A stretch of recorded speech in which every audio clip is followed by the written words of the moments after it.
Wentz steps up. Here comes the rush. He is going deep, and it is caught. And in for a touchdown, Deshaun Jackson.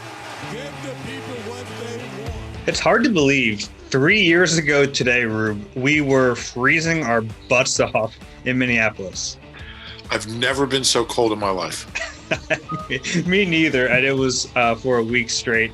This is the Eagle Eye Podcast presented by the Locker Room app, a place for live audio conversations about the sports you care about. Rube, we have a jam-packed show today.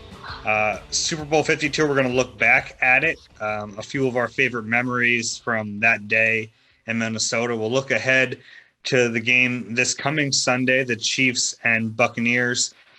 We'll get into the latest on Carson Wentz. There is always another layer added to that story, and we'll kind of break down the latest there. Donovan McNabb has spoken up on it because, of course, he has. And then we'll look at the Eagles have a bunch of pending free agents, so we'll kind of go through the list today and give some thoughts on each of them quickly. But I want to start off with Minneapolis 3 years ago. I guess at this time we were already at the stadium. We were in different hotels that week, but we both got there really early. I remember waking up and looking at my phone. It was -6 degrees. It didn't get much warmer than that. I think it got colder. It was funny because I think the first shuttle was like 5 hours before kickoff from my hotel. And I was like, I just can't wait. I'm not going to wait till I was like, I got an Uber. I don't know. I don't know how early I got there, but I know I was the first person in the press box, or I might have been the second after you. It was empty, but I just wanted to be there and kind of set up a beachhead, as we like to say, and just kind of get the lay of the land and just get started. And the cold was, and I mean, I'll always associate that Super Bowl with being just colder than I've ever been in my life. Because you don't know what like -6 feels like until you're out there trying to do a TV hit with Gunner and it's -6 and you forgot your gloves and you're trying to hold a microphone. I remember I forgot my gloves too. And Sean Kane, our producer who was out there with us, lent me his gloves, and it was still so cold that I was holding the microphone in my right hand. And when my hit was over, I had to pry my fingers off with my left hand. Yeah, I think I borrowed Sean's gloves as well. But it was funny because in the middle, one of my favorite memories of that day was going out to do my live shot with Gunner, and our location was we were outside the stadium, but we were near one of the entrances to the footprint. Like, so even though we were outside, we were inside like the ticketed area, but we were near one of the entrances, and these Eagles fans kept streaming in, and they would see us, and they kept gathering behind us singing like the Eagles fight song as we were live on the air. And at first, I think it was Sean, was trying to like shoo everybody away, and he just gave up because there were so many of them. But I liked it because they were keeping me warm. They were behind us and surrounding us and jumping up and down. I was like, all right, more people, the warmer I'm going to be. And Gunnar and I were trying to keep a straight face, but it was hilarious. And they were, it was early in the day, but they were already, let's say, enjoying the, lubricated? Is that where you were going to go? Yes. Yeah, I remember that quite well. I'm trying to think. I went into the stadium really early, and then because we were like set up outside, so before I like set up inside, I just wanted to walk around in there, and it was so early. We're talking like 8 hours before the game, so the security wasn't beefed up yet. I walked on the field. I just like walked around the perimeter of the field, and I think it was like Ian Rappaport or like one of the big NFL Network guys. And I just like walked out with him because I figured they wouldn't. I saw him and I started talking to him, and then we like walked. I figured they're not going to stop him. They're not going to stop me with him. So, that it's funny because we both wrote down, and they're both on NBC Sports Philadelphia.com right now, but we both wrote down our memories from the game or from the day, and they're really not memories from the game. The game, I think to you too, and to me, it's kind of like a blur. Like I've seen it back. I've watched the game since then, but I don't really remember a lot of it from being there. It was because it was such a fast-paced game too. It was like back and forth and a ton of scoring, and you're trying to write and keep up with it. And yeah, I don't remember a lot from the few hours the game was actually happening. Yeah, my clearest memories are walking around the concourse, seeing the fans, and just seeing like 80% Eagles fans and just kind of feeling like this is the Eagles' day. And I'll never forget, I didn't write about this, but I ran into John Spagnola. It was the most random thing. And Spags had been the tight end on the first Eagles team I covered in '87. He actually was on the 1980 Super Bowl team.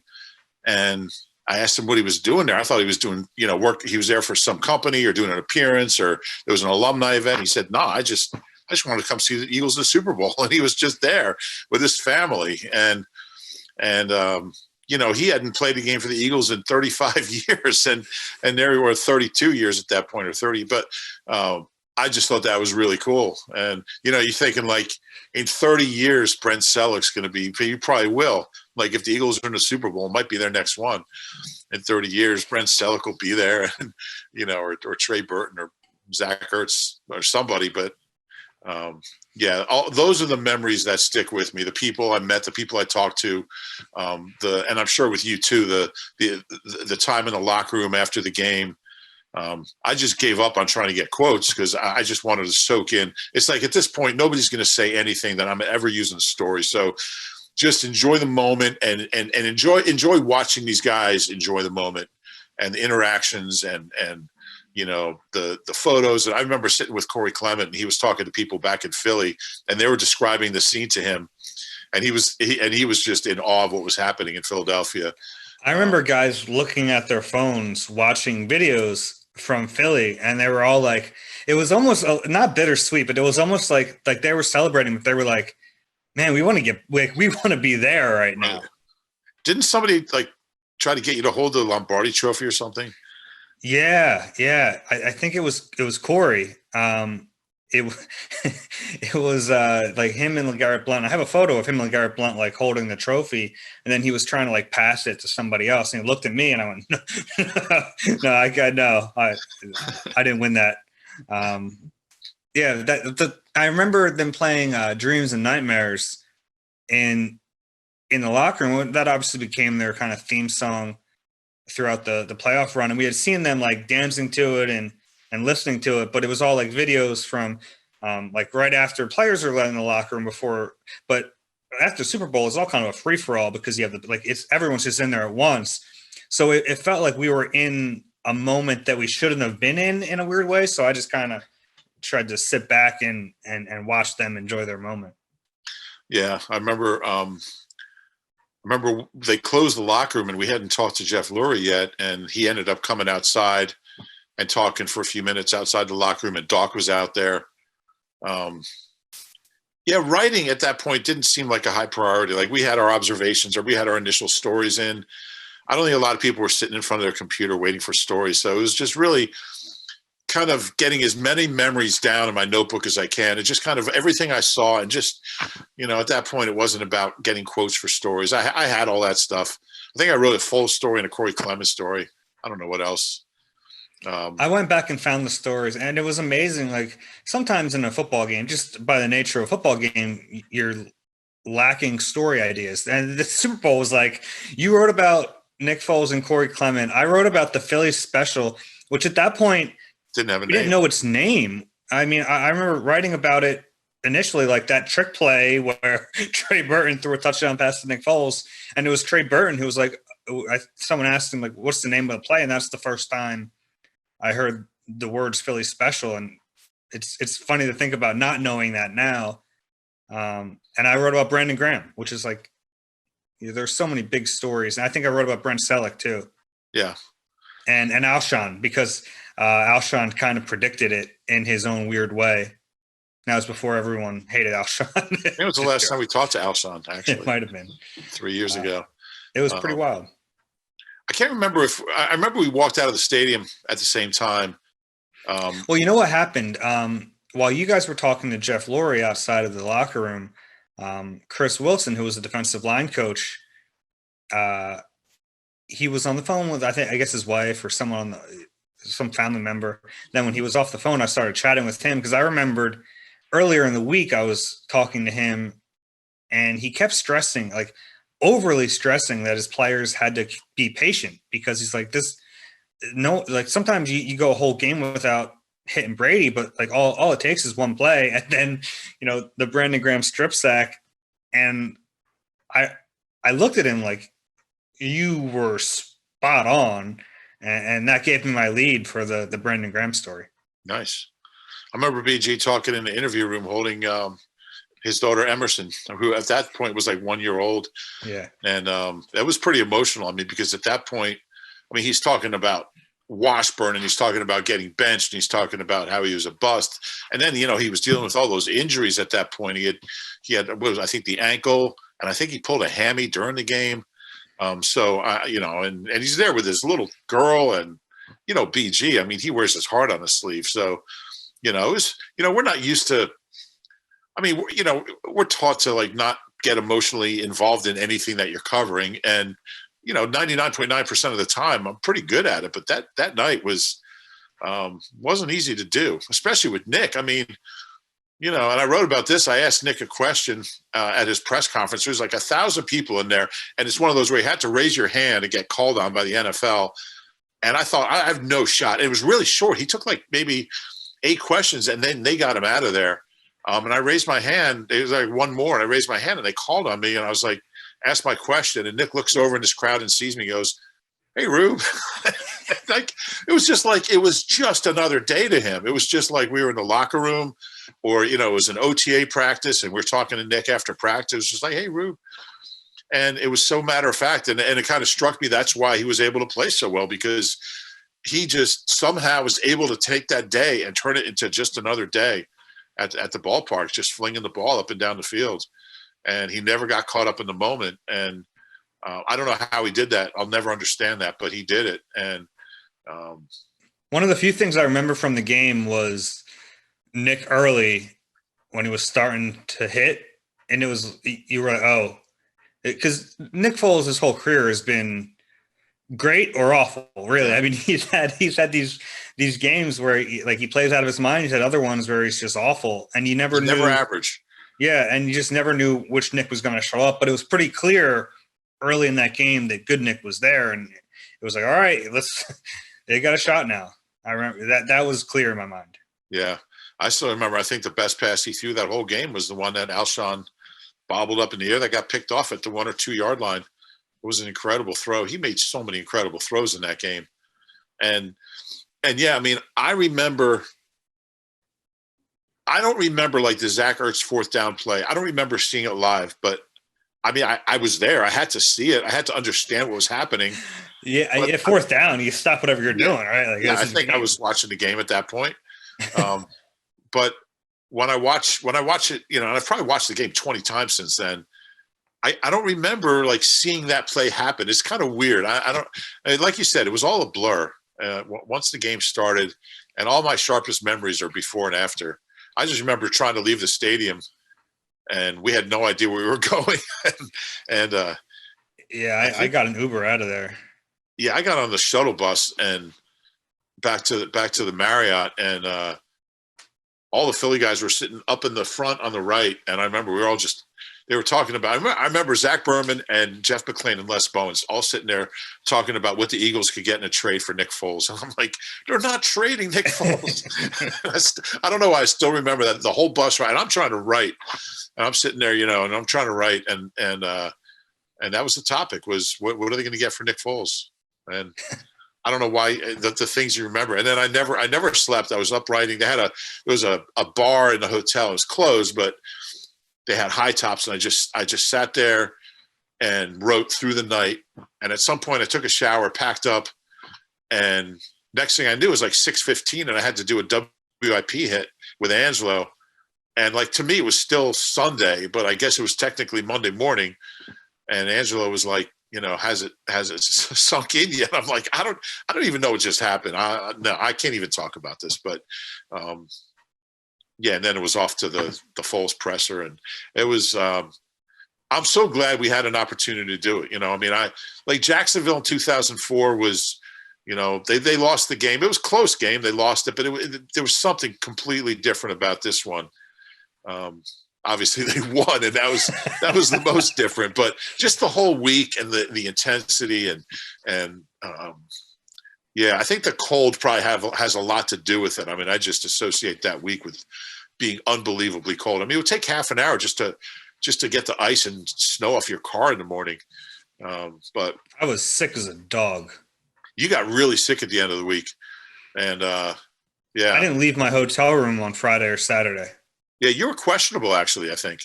And I think I still maintain that I had whatever cold that was being passed around the team. People don't really remember. A lot of the team was sick that week. I mean, Alshon was really sick.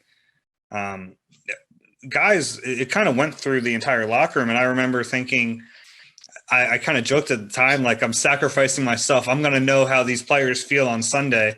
I felt like crap on Sunday. I had a bunch of cold medicine, and it could have been from us walking around St. Paul when it was -12 trying to find a restaurant. Well, none of that helped. All right.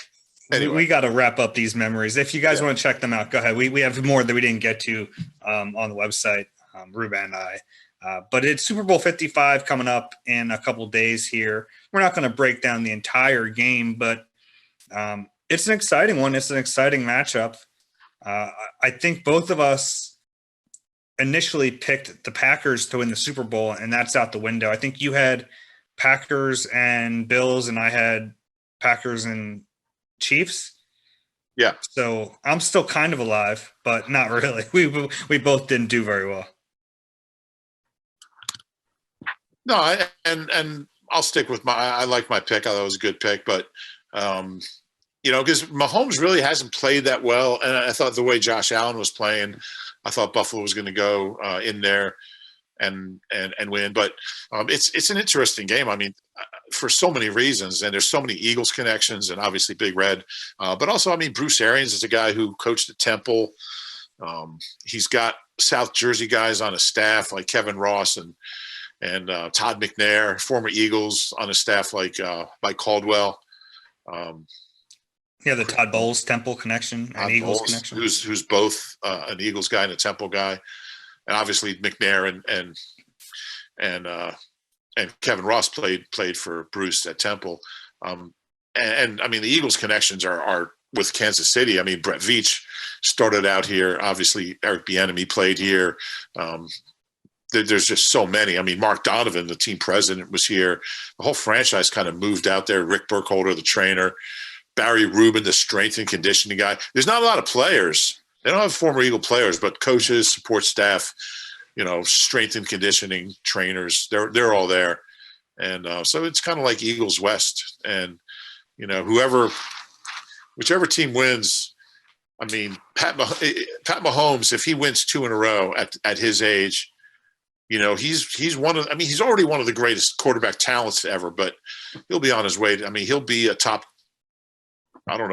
5 quarterback if he wins this game. And if Brady can win another one, then it just gets to go from New England, what he did there, and then go to Tampa and win another one would be just astonishing. I'm not a big Tom Brady. The fact that he's playing in one is it's absurd crazy to me. It is. It is absurd. He's 43. He's going to play until he's 60. It's unbelievable. And like some of the throws he made in the last game, he wasn't great. He had some mistakes, but you watch him still. The ball still has like you see Drew Brees, and you're like, man, the arm shot, he doesn't have it anymore. You watch Tom Brady, and there's some throws you're like, he made that throw when he was 30. Like there's no problem there. It's unbelievable. But as much as we good. No, I was just going to say, I thought there were signs last year that he was kind of trending downward a little bit. He wasn't throwing the ball with a lot of zip, with a lot of authority. And I thought that he was going to go to Tampa and they were going to go 7-9. And honestly, I didn't think there was any chance of this happening. He's having one of his best seasons. And it's crazy. It's a crazy story. Did you hear that Gronk story? Apparently in the off season, Tampa Bay wanted them to film them. They wanted the players to film themselves running sprints like each day. So what Gronk would do is he would run sprints, change shirts, and keep running, and he would take different videos. So like it was different days, and then he would just send them on the day he was supposed to run them. That's I'm sure Brady didn't do that. He's probably doing extra sprints, but yeah, that's clever. That's a Gronk type thing. Yeah, I made me really happy to hear that. It's funny though, because we talk so much about the quarterbacks in this game, but I really think pass rush could dictate a lot of it because the Chiefs are banged up on their O-line. They're not going to have Eric Fisher. That's huge for them. Backup tackles. Tampa Bay has good pass rush. I mean, Shaq Barrett's going to come off that edge. They have JPP and Sue. Like, they have a good front. How about how JPP's like been rejuvenated down there? He's played really well. And then you have on the other side, I mean, Chris Jones could wreck this game. And that's the last thing Brady wants is Chris Jones coming up the gut and forcing him out of the pocket. I mean, so as much as the quarterback is like the right angle in this game, there are other things that might determine the winner. Oh, no doubt about it. Who do you think wins? I think the Chiefs win. I think Tampa. I have a funny feeling Tampa's going to win. Okay. I mean, I don't think the Chiefs have played as well. I mean, they just keep finding ways to win. I mean, they're winning all these close games, which is a sign of a good team. But it's also, I don't want to say they've been lucky, but they're kind of playing with fire. I mean, it's not that like Tampa's blowing people away either, but to me, Tampa just seems. I just think they're playing a little better right now in all phases. And missing Eric Fisher that's just huge. It's big.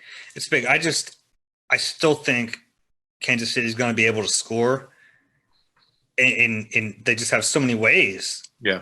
I don't know how you stop them long enough to win a game. And if anyone can do it, I guess. I mean, Todd Bowles is a really good coordinator, and he is so multiple. He just does. His game plans are unreal, but I'm not going to bet against Pat Mahomes and that Chiefs offense. It's funny how both defensive coordinators are former Eagles secondary coaches, and that's true. And I don't have a lot of faith in. I think Spags has done a really good job. I've never been a huge Spags fan, but he's really helped there. But I don't have a lot of faith in that defense. I think it's going to be like a 35-31 type game, and the Chiefs give up a lot. They give up a lot of yards. We'll see. It's going to be fun, man. I can't wait for this game. I mean, they can still win if they give up 600. I've seen that happen. I've seen the Patriots. Imagine if that game went overtime. Like, imagine if the Hail Mary, like if they and then they get the 2-point conversion. They already set a record for most yards in a game. If they went overtime, there might have been like 1,800 yards in that game. But I'm glad it didn't, because my 10 observations would have been a nightmare. Hey, Eagles fans, let me tell you all about the Eagles Fan Cruise. Tickets are selling out fast for this dream vacation. The ship sails March of 2022 for 7 days and 7 nights with Eagles fans and only Eagles fans. You think there'll be some Eagles Super Bowl 52 videos shown on that cruise? I bet there will be. Book your tickets now at PhiladelphiaEaglesCruise.com. All right, Carson Wentz. Maybe you've heard of him. It's going to be. We haven't heard from him. We haven't heard from him. We've heard of him quite a bit. The latest from NFL Network, a report on Thursday. Honestly, not a ton of new information. I guess the notable parts of it, that teams have contacted the Eagles about a trade. The Eagles are listening, which is kind of what Howie Roseman does. He listens to trade offers. It doesn't seem like they're actively trying to trade Carson Wentz, but he's going to listen to trade offers. The report also said that Wentz and his representatives have not requested a trade, but it acknowledges that the relationship between Wentz and the Eagles is strained beyond Doug Peterson, who's now gone. So not a ton new, but noteworthy stuff. And the longer this goes on, to me, the more the chance increases that he gets traded. Yeah, I think that's fair. I don't think they know what's going to happen. I think a lot of it depends on what they're offered. I think if there's an offer that blows them away, knowing Howie will do that. I don't think they're going to give them away. It's interesting to me that Carson hasn't, according to the report, has not asked for a trade or demanded a trade or whatever the terminology is. I mean, if he is as reported, if it's irreconcilable differences that go beyond Doug Peterson, then why hasn't he? So, I mean, to me, that tells me, and we're sitting here, I mean, the season's been over for over a month. What was the last game? Was it January 2nd? I don't remember, but January 2nd, maybe. if it goes beyond Doug Peterson and it goes up to Howie, then I would have expected that by now Carson would have said, look, get me out of here. But he hasn't. And so that tells me that they think that it can be, the situation can be salvaged. So I don't know. I mean, there's a lot of reports out there. Carson hasn't spoken, which is every bit his prerogative. His camp hasn't spoken. It's hard to know exactly what to think because a lot of these reports contradict each other in some ways. I mean, it's been reported that the differences are irreconcilable. If that's the case, why hasn't he, asked for a trade? So, we'll see. Yeah, the compensation's interesting because there's a thought that, if Howie gets blown away by a trade offer, he'll trade him. But to me, it's like it's not even about compensation when I look at it, because if they come to the conclusion that, hey, this isn't going to work, we can't have him on this team, to me, at that point, not that the conversation doesn't matter because you want to try to get as much in return as possible, but in a way it doesn't. Because if you determine that you can't fix this, he's not your guy, then you have to trade him. Or if he determines I can't be here, then you have to trade him too. Like this gray area where, well, they'll keep him if they don't get a good enough offer. It almost doesn't make sense to me because either you're in on him or you're out on him. We're not talking about a running, like this is your quarterback, maybe your franchise quarterback, maybe not your franchise. This is a quarterback. I don't know how you can say we're going to keep him unless we get blown away by a trade offer. Yeah, I guess that tells you that neither of those things is the case right now. I mean, I guess, I don't think that. I mean, it seems like the Eagles don't feel like they have to do that right now. Like that, they apparently don't feel like the situation is dire enough that they have to trade him for anything they can get. Or they're planting that seed to try to raise his value. Like we don't want to trade him. No, someone comes in and offers you a first. That's not. We don't want. We'll listen, but we're not really. In the back of their minds, maybe they're thinking, yeah, we want to trade him, but I want this to go on a little longer because I want that value to get raised. I want other teams to get interested. Now, the problem is he's not the biggest guy on the market. I mean, the problem is Deshaun Watson is out there and he's going to demand a lot more.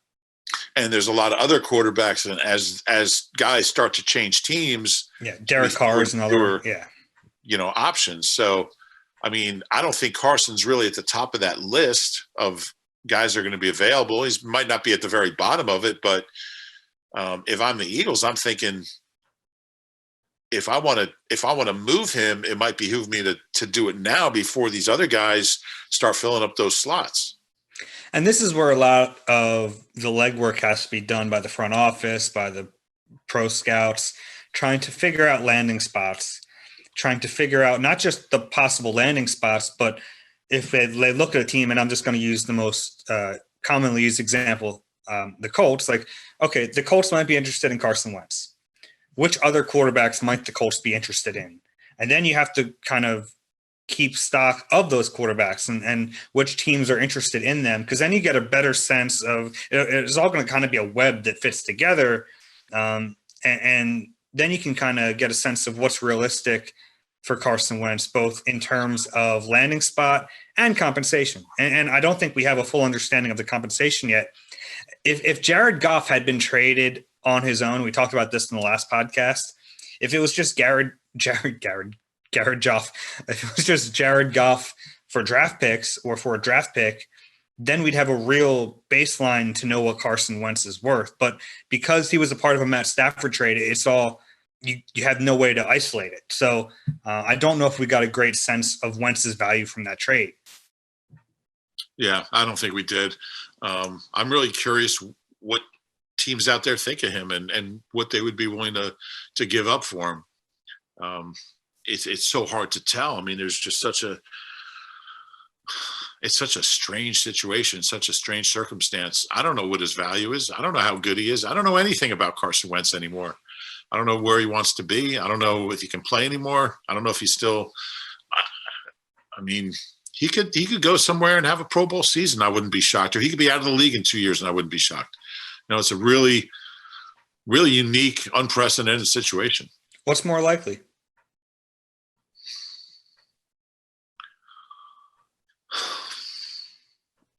I guess it's more likely that he's a Pro Bowler than he's out of the league. But I don't know. I wouldn't be – nothing would surprise me.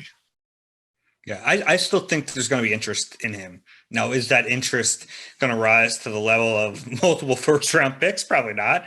No way.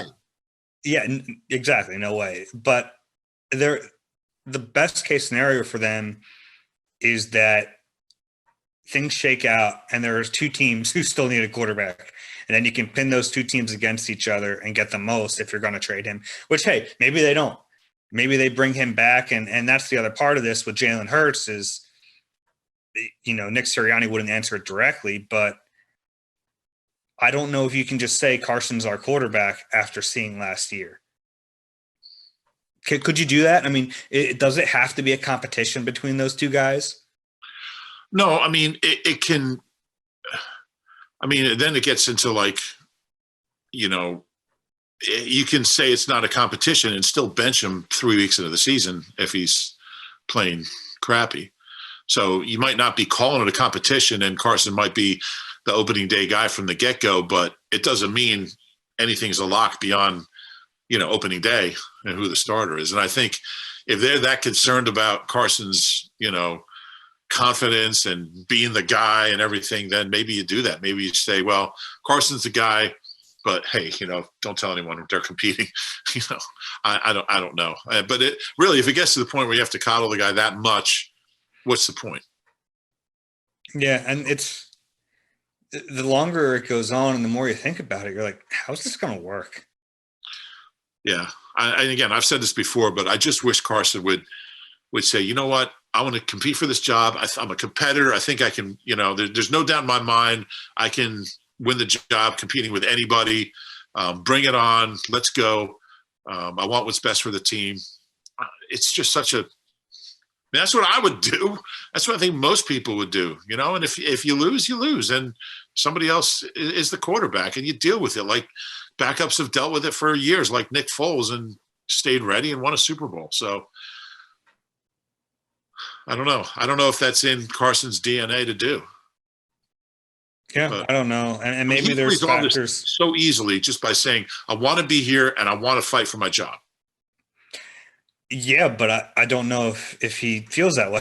I mean, yeah. he might not want to be here. And I think that it seems if you're another team, you want a guy who didn't want to fight for his job? Sure. Yeah, I don't know if you care. It's nice to say you care, but if you think he's a talented quarterback and you think he's going to be motivated to play for you, then I don't know if that factors in as much as right. True. Yeah. Jalen Hurts has spoken. He did a little media tour. Give credit to Jalen Hurts too. There was a cool Alex's Lemonade stand thing where he donated $30,000 to a Nottingham family. I thought that was pretty cool. Yeah, it was. But he did the local more recent media tour, Super Bowl media. He got asked 7 different ways about is he the starting quarterback? Will he be able to compete? All that stuff. He said what you expected him to say. I like what he said. Yeah, I do too. And I think the thing that kind of stood out to me was he talked about, he was asked what he's going to do during the offseason to prepare.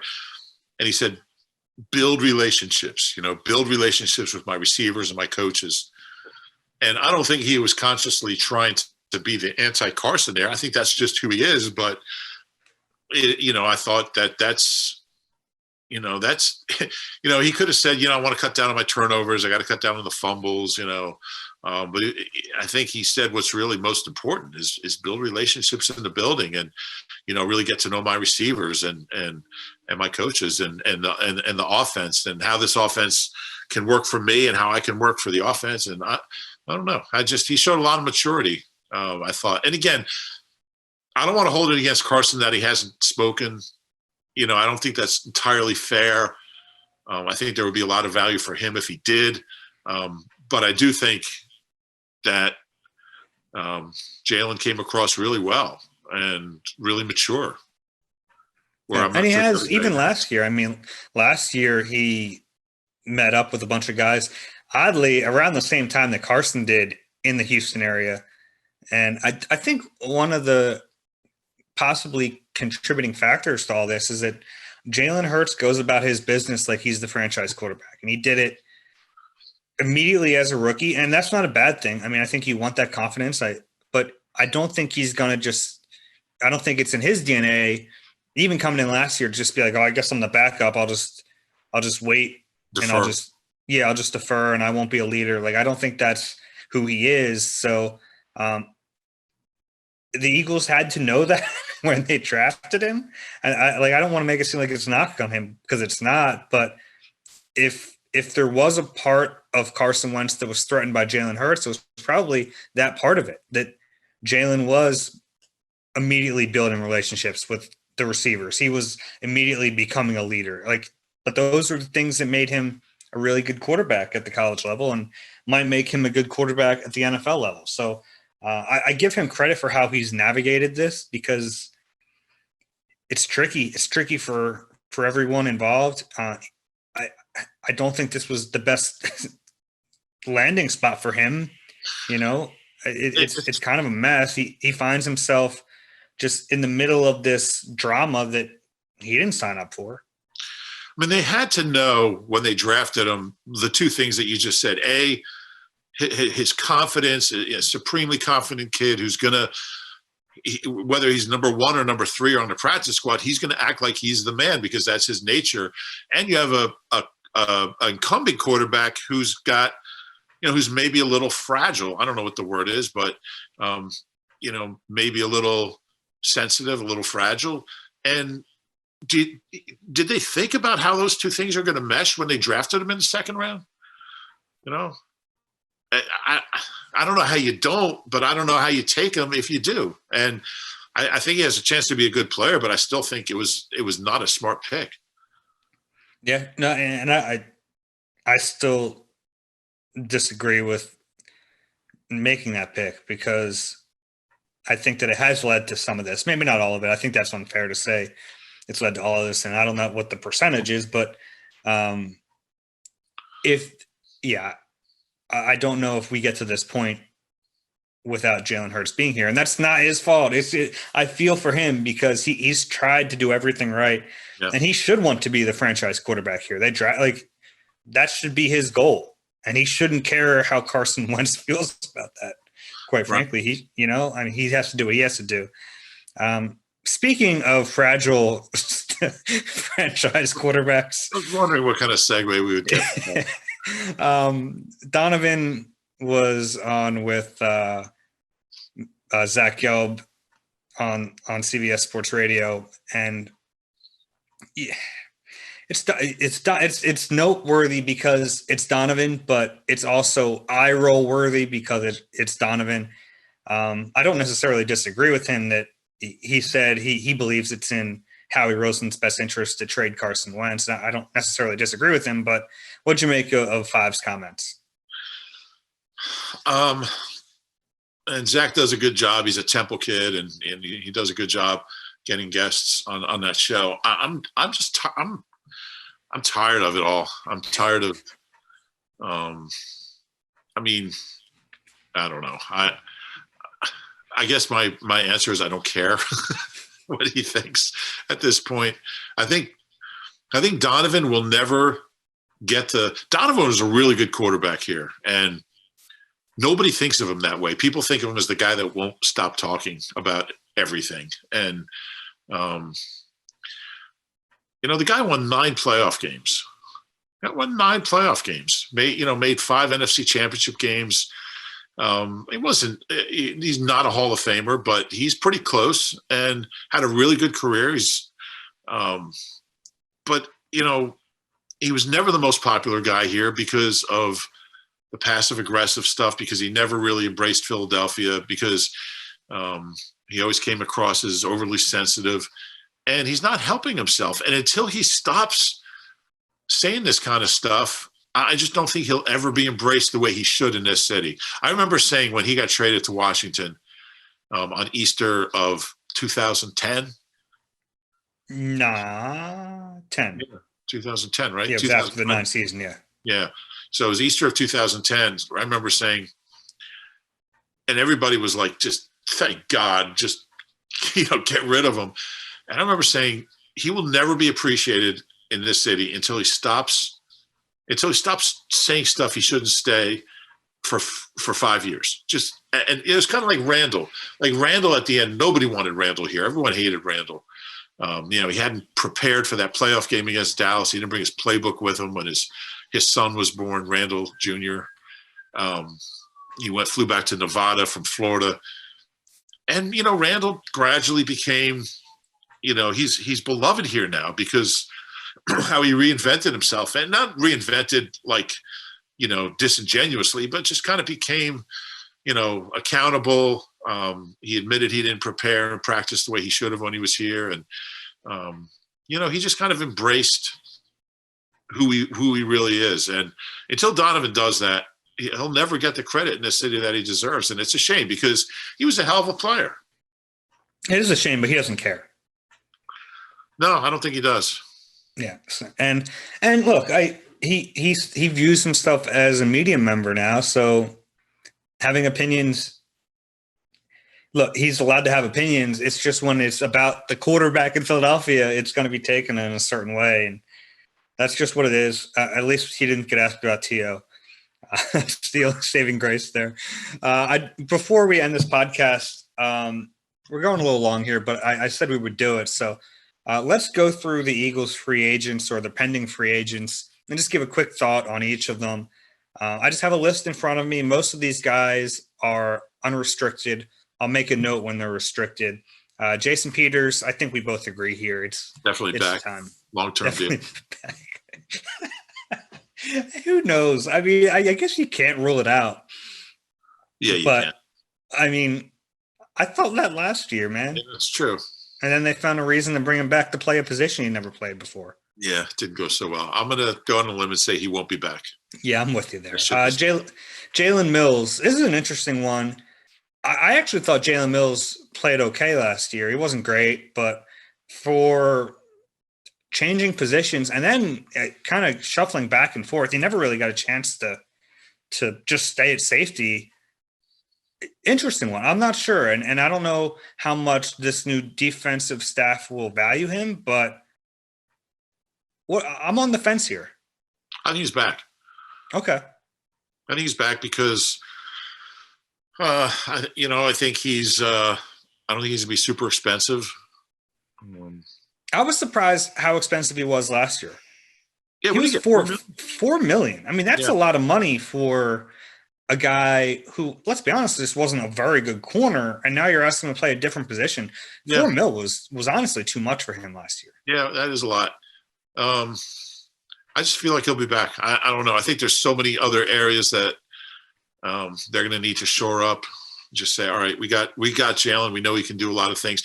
But again, I mean, a lot of Jalen's value was Jim Schwartz. He just really thought a lot of Jalen Mills. So without him here, we have no idea what the new staff thinks. But my hunch is that he's back. Okay. Versatile guy, can do a lot of things. Smart. He's not as bad as people think he is. No, he's not. He's not as good as he thinks he is. Well, he thinks he's Doc out there. Yeah, he sent out that vote for me for the Pro Bowl thing. I was like, the Eagles were like in a 6-game losing streak. He gives them a touchdown, and he's like, vote for me for the Pro Bowl. Yeah, it was maybe not perfect timing on that, but I think he'll be back. Okay. Nate Sudfeld, unstoppable. Mr. Laurie loves him. Lifetime deal? Forget Wentz, forget Hurts? Well, he was 19 for 23 against the Cowboys 4 years ago, so why not?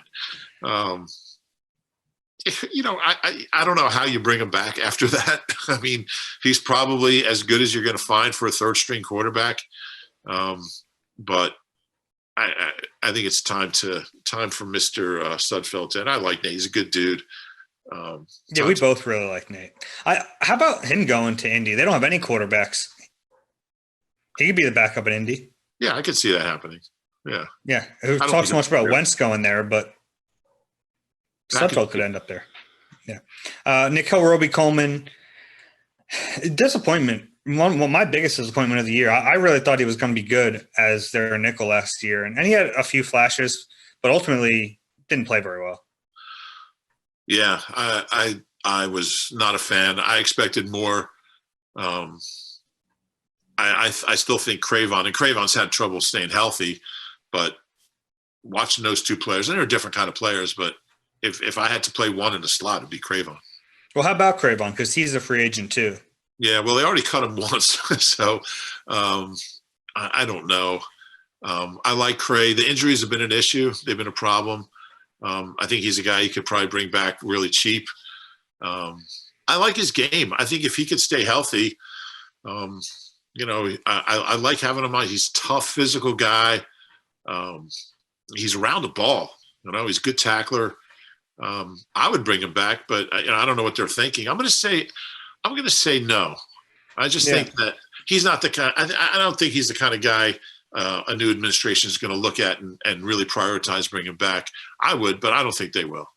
That's fair. I think I'm a little higher on him than you. Not higher on him, but I think there's a higher chance he'll be back. I think it's a minimum deal. At least a veteran. I don't know. Vinny Curry, I think it's time. We probably both agree to move on from Vinny, even though he played okay when he was on the field. Yeah, he did. He's a guy that because of his experience, minimum wage is like $1 million too. So they're going to have to, at some point, their backups are going to have to be, guys who have, rookie contracts because those higher priced backups, they add up. Vinny's been a really loyal Eagle. He made a bunch of money. Not here, but he made a bunch of money. Made a lot of money in his career. I hope Vinny retires and finds something he really likes to do. If some team feels like they're close and they need some depth pass rusher, maybe. Yeah, I think he can still play a little bit. I don't think he should be here. Yeah. Yeah. We'll see. He's 32. Yeah, I think so. Yeah. So for a situational pass rusher, not bad. The problem is his career has been so weird. He was a situational pass rusher, then he was a situational non-pass rusher, like on running downs. But I think for a team that's on the cusp and he can try to maybe high effort guy, but I don't think he'll be here. I don't either. Hassan Ridgeway, interesting one. He's still pretty young. He's been productive when he's been on the field. He's just the last 2 years he's gotten hurt. Maybe a durability issue there. Yeah, both years he's gotten hurt halfway through the season. Assuming Malik Jackson won't be here, they're going to need some interior depth. I think he might be here. I'll bring Ridgeway back. He played in Indy, didn't he? Wasn't he in Indy? Did he play under Gannon? He did play with he was there when Sirianni was there, yes. Yeah, so maybe that'll help him out a little bit. Or maybe it'll be the opposite. Like, I don't want that guy. Richard Rodgers. Who knows? And Richard Rodgers is not as old as he's been around forever, but he's only 27, 28? I think he's 28, yeah. 28. Assuming Ertz won't be here, you don't really have another tight end. I would bring him back. He played well. He's a pure receiving tight end, but that's okay. You don't need all your tight ends to be these, big time blockers. I would bring him back. He's a good player. Yeah, I actually like Richard Rodgers, but I think and Josh Perkins is on this list too, who was hurt. But I think there's a good chance they draft a tight end relatively early. So I don't know if it'll be Kyle Pitts at 6, like some people are suggesting, but who bought Kyle Pitts? Somebody did. Yeah. Hey, he's a really good player. And maybe if, I don't know, I don't value that position as much at that slot, but I think it would make sense for them to draft one relatively high. So it might make it then in that case, like having a 28-year-old third stringer might not make sense. Yeah. I'm going to say yes. I'm going to say he's back. How about the two linebackers, Nate Gary, Duke Riley? Nate Gary, no. I just think he was a Jim Schwartz, he was a Jim Schwartz guy.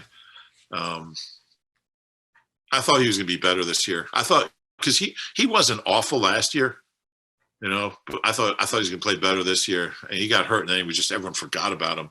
I mean, he was in a position this year where he was playing every snap, and he's just not that good. Like, he was in an unfair position this year. Yeah, that's true. I think Duke Riley will be back. Okay. I mean, I think both of them are really special teamers.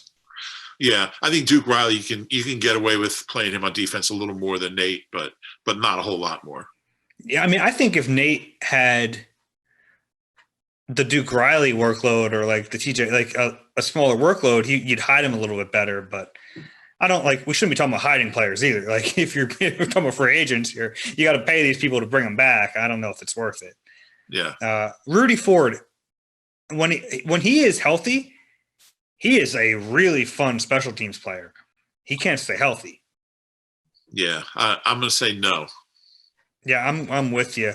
It's a shame too, because this is us nerding. Well, me nerding out a little bit, but what really, like, as a gunner, when he's healthy, he is quick. He's impressive. But what's the point of having a good gunner if it's not on the field? And he doesn't play defense, so right.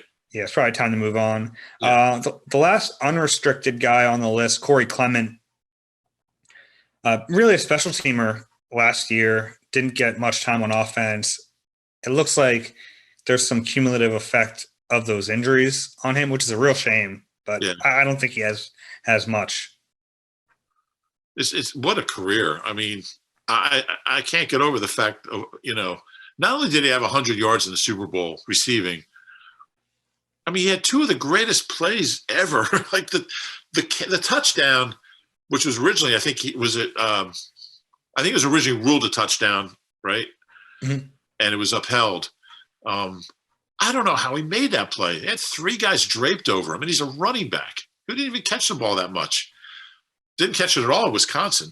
And then the catch and run to set up the Philly special, I mean, was an incredible play. And now he's like this forgotten special team guy. But, yeah, I don't think he'll be here. I think, I'm going to say no. I think he's a Doug Peterson era guy. I'd be surprised if they bring him back. That's fair. The last four guys, two of them are restricted. Let's get the exclusive rights guys out of the way. Exclusive rights free agents, they're called free agents, but they're really not. They have to basically either sign this it's like a minimum wage tender, or they don't play. So Alex Singleton and Greg Ward, as long as the team wants them back, and I assume they do, they're going to play here next year. Isn't Greg Ward restricted?